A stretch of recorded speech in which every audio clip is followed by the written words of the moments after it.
What's the craziest marketing play that you've ever done? Way back when everyone wasn't discounting when we first started, the first big thing we ever did was July 4th, maybe 17. And we said, hey, we're going to do a July 4th Independence Day special, and it's going to be 40% off for 40 minutes at 4 a.m. and 4 p.m. And I think that day way back, we did like $267,000 in one day, which was a big amount of money. And it crashed. We were on the AWS platform and it kept crashing the platform. But we put it out there ahead of time, like on a ploy of, hey, we're testing, and we'd open it up and all of a sudden you'd see, like, we used PayPal back then. It's just like ding, ding, ding, ding, ding, ding, ding, ding, ding, ding. And it was like, it's the most money I've ever seen. It was like $90,000 in a matter of minutes come in and like, hey, shut it off because I don't know how we're going to fill it on the back end.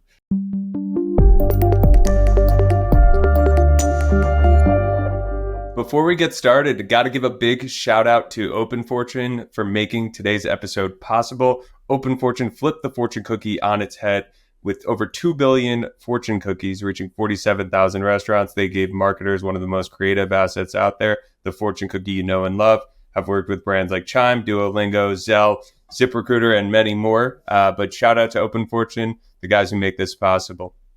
Welcome to CMO Weekly. Today, we're excited to have Todd Abrams, the dynamic CEO of Icon Meals, joining us. Todd is recognized as a hands-on entrepreneur with a knack for problem solving and leadership. He has a collaborative style that initiates change, builds consensus, and implements new processes, even in the most challenging environments. As the CEO of Icon Meals, Todd oversees the company's direction, delivering strategies for growth and profitability while executing on these plans with precision. He also manages the sales and marketing functions, focusing on building the Icon brand through various marketing mediums and strategic partnerships. Before founding Icon Meals, Todd founded and built two successful businesses, Outdoor Solutions and Layered Technologies. He took these companies from mere ideas through startup phases to thriving businesses, successfully transitioning them through acquisitions. In addition to his extensive background in executive roles, Todd is also an IFBB Pro Men's Physique competitor, a dedicated husband, and a full-time father of three. He has been deeply entrenched in the competitive landscape of healthy eating, diet, and fitness for many years. Todd lives the daily lifestyle, possessing a unique understanding of how the body works, the science behind it, and the various effects of food, diet, and training on overall performance and success in business at the highest level. Todd, welcome to the show. Thanks for joining us. I appreciate you having me on, David. It's a pleasure to be on. Yeah, man. So you got to bring me all the way back. What did you want to be when you grew up? I don't really know exactly. I grew up in a weird industry, if you want me to go all the way back. So even in like when you were in like elementary school. Yeah. So I grew up in Canada. As I told you, I'm in Texas now. So if the outs and abouts and house come out, that accent sometimes still hangs around. But been down here a long time. So way back, I grew up. I want you to do the whole podcast in that accent. Just once I get going, it'll probably appear again. But my dad owns he owns funeral homes, cemeteries, and crematoriums in Canada. So I grew up in a weird industry, right? And I don't know. I've never really had a job. I think when I originally probably had same ambitions to be like my uncles and different things in RCMP, so police in Canada. They were in drug and law enforcement in sort of a bunch of different places in Canada, and that was one of the things. I went to school really, I guess, for a degree that I'm not using at all. But grew up playing a bunch of sports.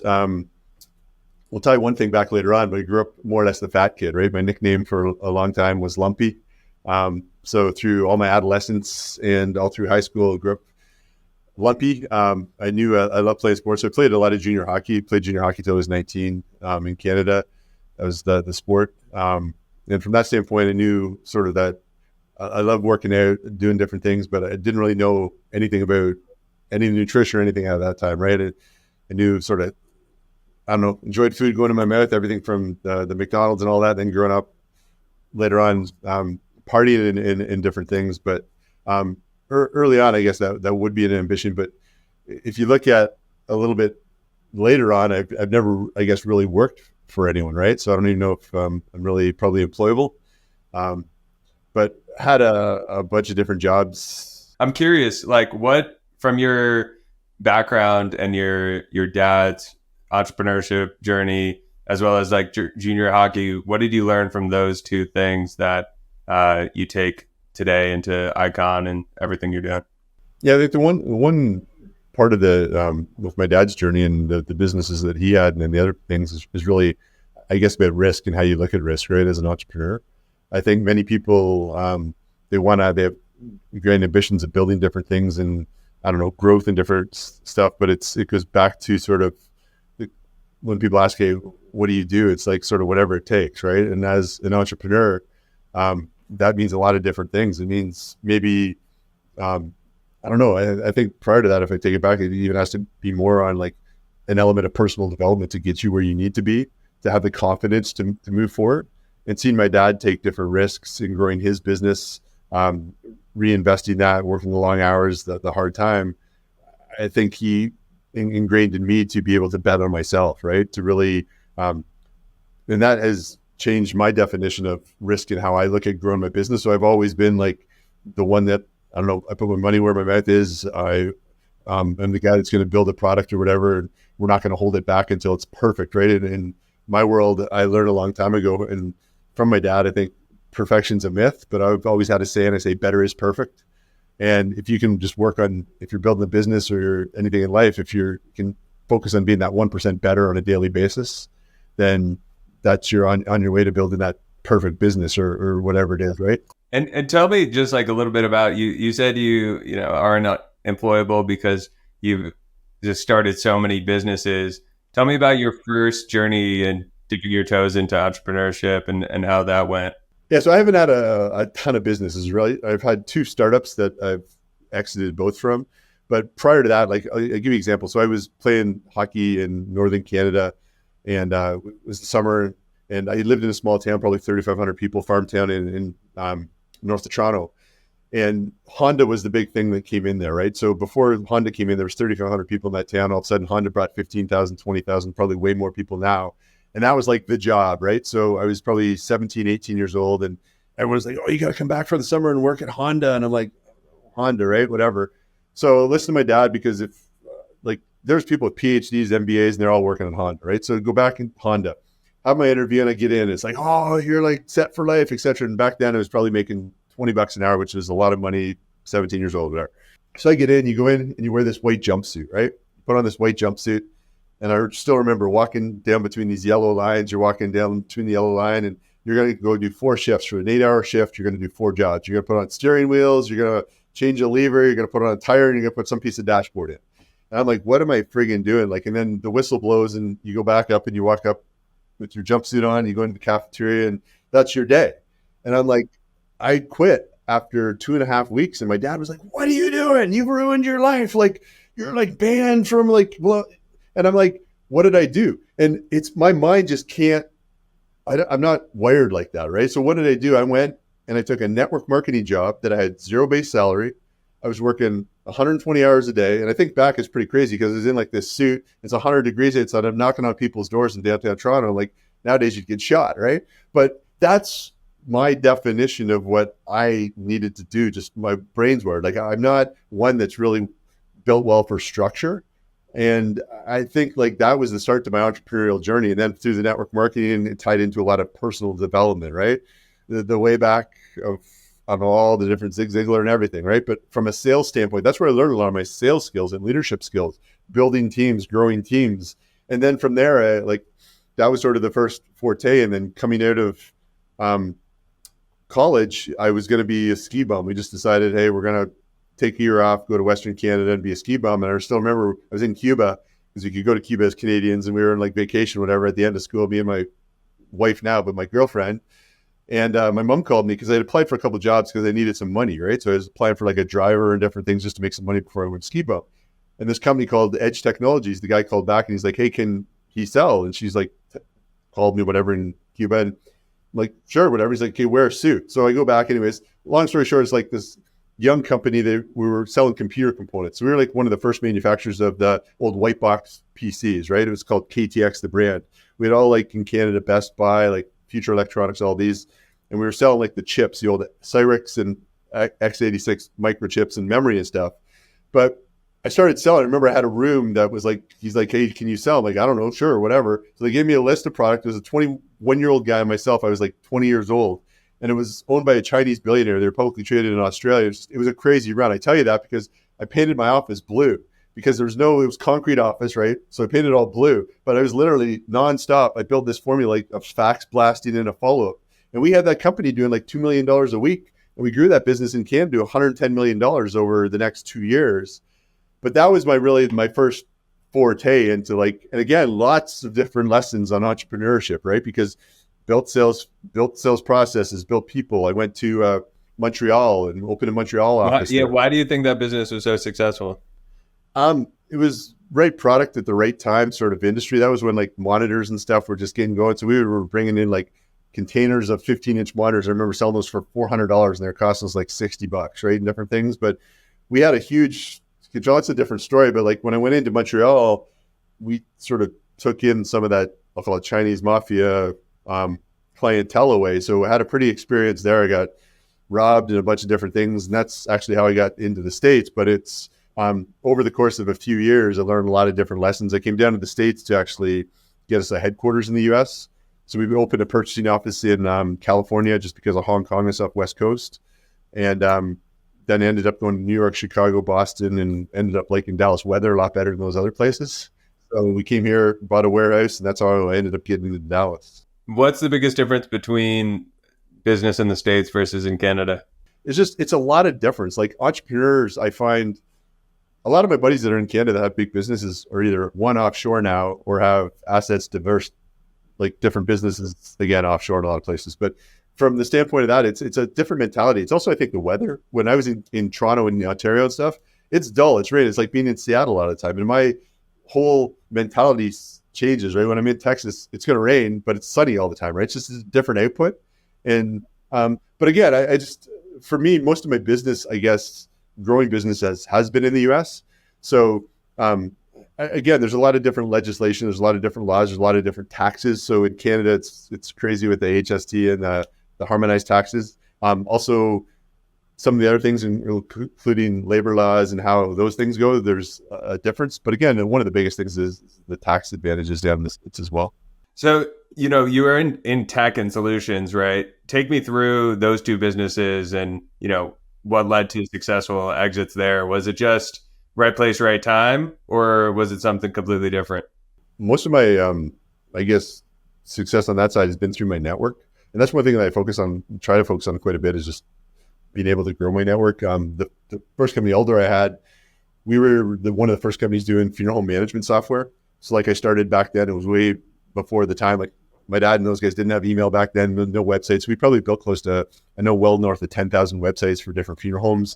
We're also building the software. So like, how do you go about like educating these funeral homes that they even need? That was the biggest thing, was the adoption, right? So I had like a B2B portal way back. So I'm talking late 90s there. Funeral homes could like come on and order and stuff. And that was like the biggest adoption. We were way ahead of our time, right? So there was like front page San Jose Mercury News, I have articles and stuff about what we were doing, disruption in this industry. But it's funny because that's where everything is now, right? It's even years back. But so we wrote like the funeral home management software, tying in like death care certificates to hospitals, to insurance companies.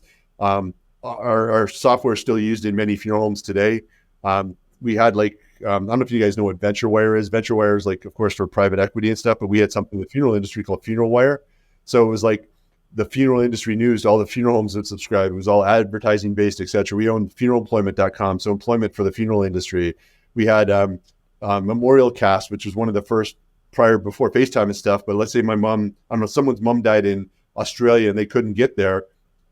They were still going to be able to be at the funeral based on like a video camera and stuff. So you're actually ingrained there.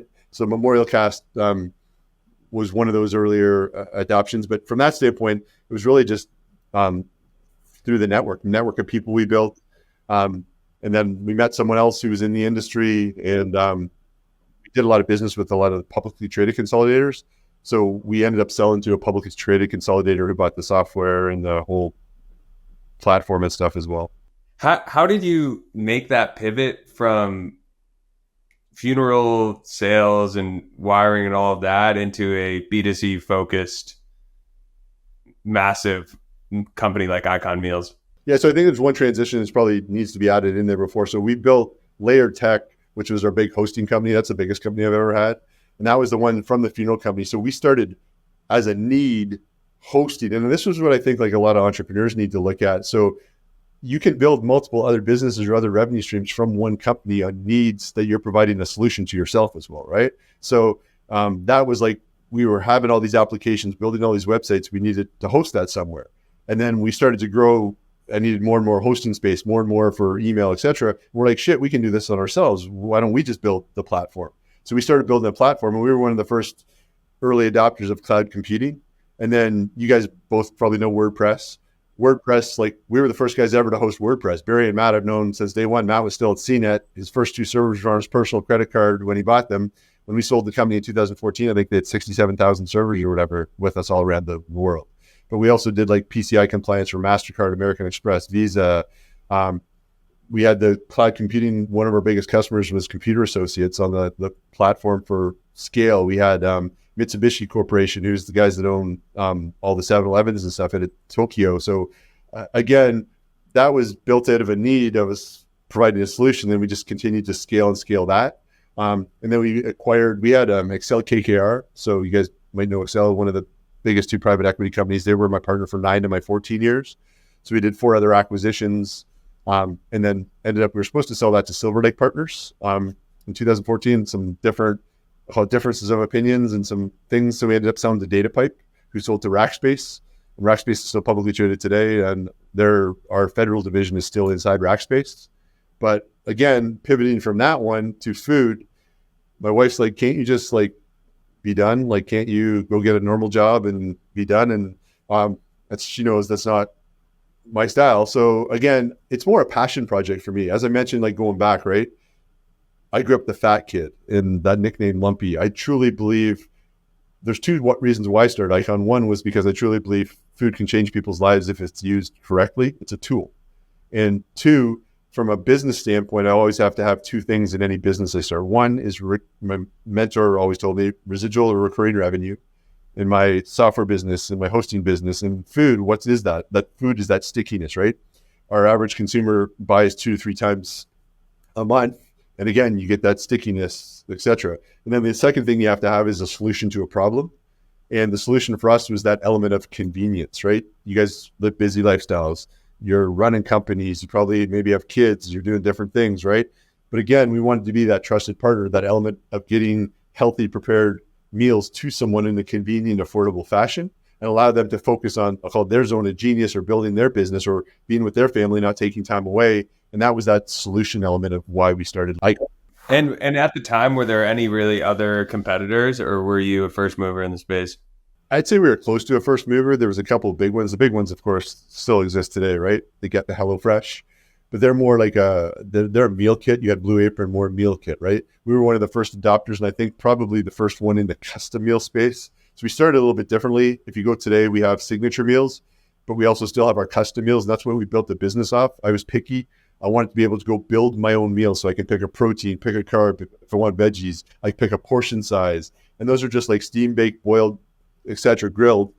And so we started off working with I'll call it a fitness focused, I guess, or health focused consumer, and still do today to a certain extent, but on the macros, on dietary requirements, allergens, etc. And when you're actually building this product, right, what moment did you know, like, this is actually going to take off? I think it goes back to what I first said, is bit risk. I don't look at anything like ever going to fail. Maybe it's just a positive outlook, but I think in probably some of the crazy situations that people would give up, I'm not going to quit, right? And was there a moment where you were like, oh, we really, not just an idea that we have something here, but the dollars are coming in, and what led to that? Sure. I think there's different elements. You see, you'll release a new product, or you'll do something and you start to get some scale, right? And then you go, wow, but again, I don't know, as it grows, there's always more problems along the way, right? So it's just making adjustments, making pivots. I think the biggest thing is a lot of people I see in life and in business is they can't pivot. They're stuck on, hey, it's got to go this way. And as an entrepreneur, that's not the way it's going to go. Life's going to throw you a lot of different curveballs. God's not going to give you the easy road, right? He's going to give you lots of different things. And I see a lot of people that they run into this road, right? They're up against a wall. Here's the wall. And they just think, hey, if I run harder or I step more back. No, you got to build a solution. You need to put that ladder up, right? And walk over or around, whatever. And there's so many people that are headstrong.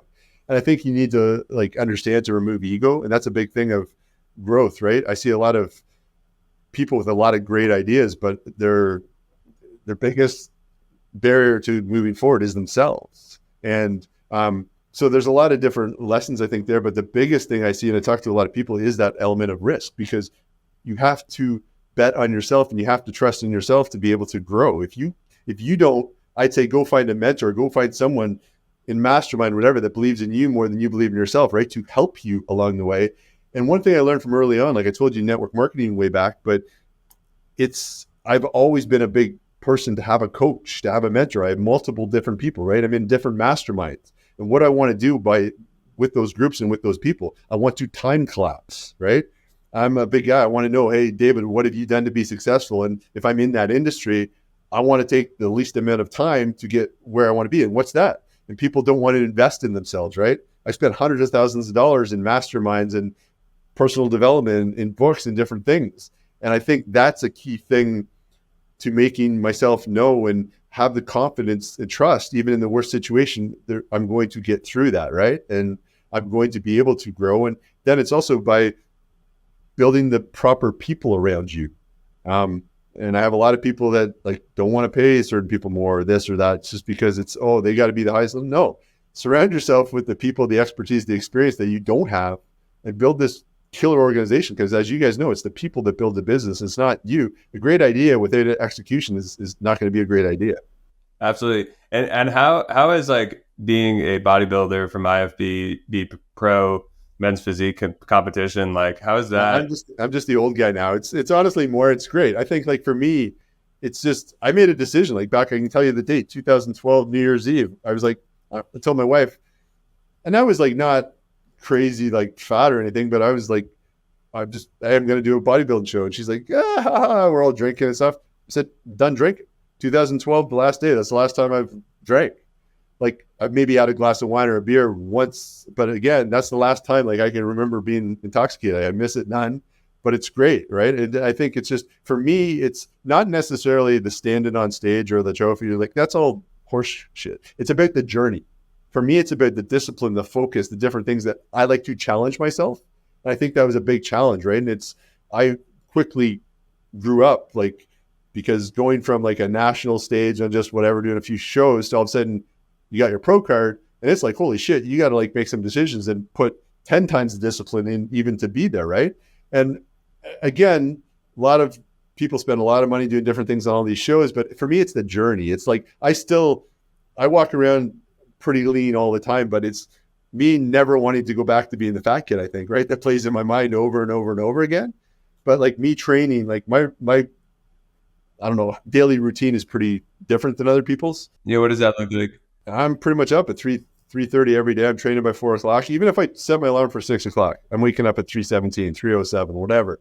And once I'm up, I have my time. And that's like, people are all like, oh, you're selfish. No, I need my time to be at my best version of me for other people. That means for my wife, for my kids, for everyone, right? So before 6 o'clock in the morning, I'm typically, I don't know, done my reading, done my journaling. I have my prayer time, my Bible stuff that I do, right? I've done some different things. I'm trying to not be on my phone, not to get into different things and work and stuff because it takes me off course, right? Then after that, I'm going to either go to the gym or be in my garage gym. Typically, like I also usually on a daily bite it every other day, whatever. I'm cold plunging. I'd use the sauna, etc. And I'm done by 6 o'clock, right? 6:30. I'm back home, starting my day, get my little guy. I try to take him to school every day and stuff, and then I'm off to the office. But that's like my daily routine. I try to do everything to make me. And that's my therapy, right? That's why like people are like, oh, you're ripped. It's nothing. Like I know what works for me. I've learned over time. And I think that's one thing that there's so many different people listening to so many different gurus out there today. Find someone that you can trust, right? Or find something that you're going to stick to and stick to it. People are always asking like, hey, what's the best diet? What's this? It's the diet that's going to work for you, right? What can you stay on? What can you build? And I think that's why like a lot of programs and stuff out there today, like the 75 Hard, Andy Frisella stuff, they're not a diet. They're not a program. It's a mental thing, right? And that's why so many people, I think, need to still continue daily to work on themselves, put structure in. And it's I think a big part of my routine that I carry over into business by doing certain things as such. before I went to school, which was way back in 1993, I went from like probably 260 pounds. I got a real bad case of mono. And I was in intensive care for 21 days. I lost 42 pounds in 21 days. So it was like, that was pretty much the end of my hockey scholarship because I lost so much muscle and stuff. I still played, but like, that's when I went to, I'll call it being skinny fat, right? I went to like, all of a sudden from 260 down to like 220, came down like almost 200 pounds. But then I started in college I lived with a bodybuilder stuff, sure, still party and stuff, but I was starting to work out more, right? Trying to put muscle on. And that's sort of where, up until I was 35-ish, and that was like back in whatever, 2012, 2000, etc., was when I was better shape, but not the shape I'm in today, right? So it's really been like, I'm almost 50. So from that standpoint, that last 15 years is really when it's been like, okay, I understand like a lot more. I do a lot more biohacking, right? I'm very optimized. Hey, how I can, and I don't mean with chemicals and stuff, but I mean just like different things that I'm looking at. I never did a blood panel or anything until 2000, probably 12 or 13, right? Till I was 30, 35, seeing what's going on inside of me. And I work with a lot of CEOs and stuff, and they're like, oh, hey, diet and this. I'm like, have you ever got your blood work done? They're like, no. Well, I'm like, okay, before you do anything, you need to go get your blood work done because you don't know what you don't know, right? And I can tell you this diet and this thing and this biohacking, but if you don't know what's going on inside you, it doesn't matter. So again, I spent a lot more time over those past 15 years trying to optimize myself. And my whole thing now is not about being big, not about anything. It's about it's longevity, right? I want to be here for my kids. I want to be here to still be active. I still want to have like all the different things I'm able to do. So that's sort of my goal, is to just, it's a health piece. I mean, yeah, I mean, that's admirable. And I mean, it's awesome. I did the 75 hard once, but it's great that like you just saw that from a longevity perspective, and also your meals are dialing in the same purpose. So really cool that you're helping out and not only selling it, but also living it. I have to ask as well, right? With what made the UFC the right partner to become the official meal partner? Yeah, so we've been dealing with UFC way prior to that. So like probably 7 years prior to officially 3 years ago. We used to do like Stipe's, all his meals, all their team meals.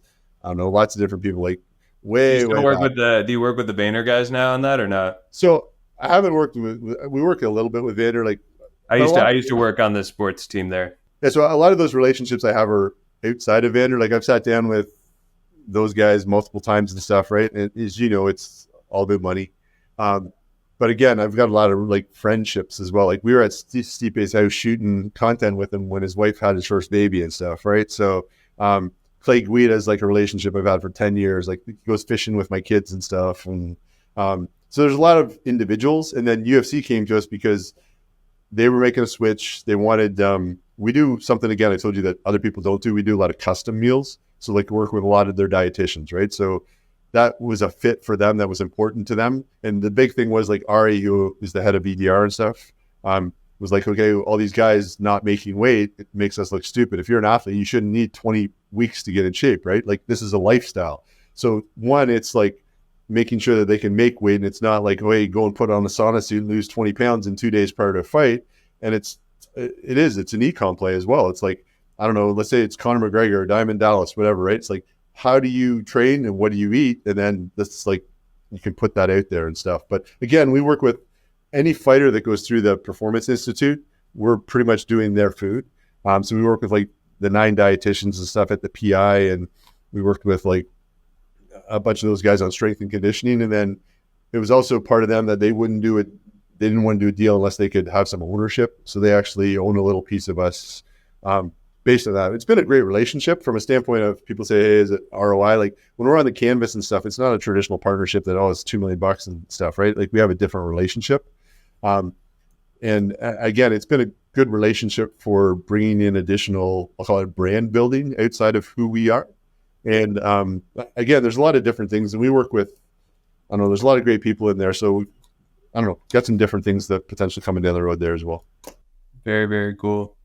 How do you stay ahead of trends? Because now there's a lot of people in this landscape. People have seen your success. And everyone and their mother wants to be in the meal space. And I'm like, dude, if I knew 9 years ago, 10 years ago, what I know now, I probably wouldn't be in the perishable food space, just to be truthful. It's, it's a hard space, right? Because one, it's not like supplements where you have 70, 80, 90% margin. You've got minimized margins, and then you've got another game where you control everything inside your facility until you put it with UPS or friendly neighborhood FedEx driver. And then it's like going to Vegas and putting it on red or black, spin the wheel. Does it get there or not get there, right? So you got a bunch of different elements on there. Yeah, I've heard from so many people that the perishable food space is just brutal. Yeah, it's hard, but it's also like we've been USDA certified for, I don't know, 6 years now and stuff. And that's not a standard for everyone. So it's like, there's a lot of people that, I'll give you an example. There's another company that was in Dallas that, let's say, for instance, they were working with a bunch of affiliates, and I don't know, so they see the affiliate ads and it's some big influencer and it's 50 cents cheaper and stuff. What they don't know is those meals were made in a strip club in that kitchen after hours because it was cheaper than having their own. So there's a lot of not perceptions, not always reality. And another thing is, like, there's a lot of companies that don't have their own kitchen. So like there's a lot of, we private label for 4 other brands, and I won't say the brands because you know some of those other brands, but again, I think we've built a little bit different piece, but it is a bit educating the end consumer. And again, I'm not trying to be the cheapest. We said when I started this company, that I would never use certain ingredients, different things I'm not going to feed my kids or I'm not going to eat, right? We've held to those standards. And again, for us, we try to do as much as we can on the quality, and we have certain, I'll call it, standards that we try to adhere to. Absolutely. Now, I mean, that's awesome that you've actually you've cornered a little bit of a market and you're actually preaching what you sell, which is the goal and the dream. Actually, last question. What's the craziest marketing play that you've ever done? So way back when everyone wasn't discounting, when we first started, we did, the first big thing we ever did was July 4th. I don't know if it was 2016 or 15, maybe 17. And we said, hey, we're going to do a July 4th Independence Day special, and it's going to be 40% off for 40 minutes at 4 a.m. and 4 p.m. Okay. And I think that day, way back, we did like $267,000 in one day, which was a big amount of money. And it crashed. We were on the AWS platform, and it kept crashing the platform. But we would put it out there ahead of time, like on a ploy of, hey, we're testing, and we'd open it up, and all of a sudden you'd see, like, we used PayPal back then. It's just like ding, ding, ding, ding, ding, ding, ding, ding, ding, ding. And it was like, it's the most money I've ever seen. It was like $90,000 in a matter of minutes come in and like, hey, shut it off, because I don't know how we're going to fill it on the back end. And then it'd be like, and then it started breaking. But I don't know, that we've done a lot of stupid stuff, but that was like way back before. And then again, sure, all the lessons that you learn, you don't want to cannibalize and all this other shit. So when you get 40% off, it's dumb. But that's probably one of them. We've done some other interesting things, probably some that aren't maybe the most appropriate at different times, but that was probably one of the bigger things. There you go. That's awesome. Well, they did some other things during the good old Joe Biden piece where they were doing like a recipe, and it came up and it was like Franken beans, and it was a big friggin' hot dog wiener and a bunch of shit ass beans, and that was going to be the Franken beans Biden special sort of deal or something like that, and some other things. So awesome. Well, let's get into the quick question round. I'll pull these up and then we'll get you out of here. Sweet. One more time, I want to give a big shout out to Open Fortune. They are the sponsor of this show. They own the Fortune Cookie in 47,000 restaurants, the one that you know and love through takeout delivery and through delivery. You crack open that cookie and see your message inside. And on the back, there's a brand that gives you either a QR code or a CTA to something special. We work with brands like ZipRecruiter, Zelle, Chime, Duolingo, and many more. So shout out to Open Fortune for making today possible. Person you'd most want to sit down to dinner with, dead or alive? Elon Musk. Favorite city in the world? Probably Dallas. Is it okay to sleep with socks on? No. Favorite rom-com?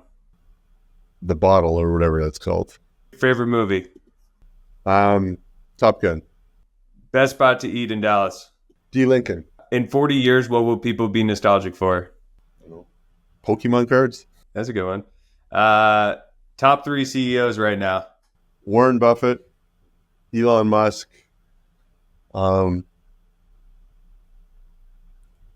Richard Branson. One thing people don't understand about running your own company is blank. You're always going to have problems. What's the worst advice you've ever been given? Just keep spending. Don't worry about the CAC or the LTV. It'll catch up. In one sentence, how would you sum up the internet? Crazy. Who's somebody you think should hop on this podcast? I think you guys would be good to have Nick from Rise Supplements or Rise Energy Drinks. Love to have him on. And then in 10 years, you can catch Todd Abrams. Blank. Traveling the world. Where are you going? Italy, Greece, any other island. So take me to Fiji, Bali, Maldives. Amazing. Well, Todd, appreciate you hopping on, man. That was a blast. No, thanks for having me, guys.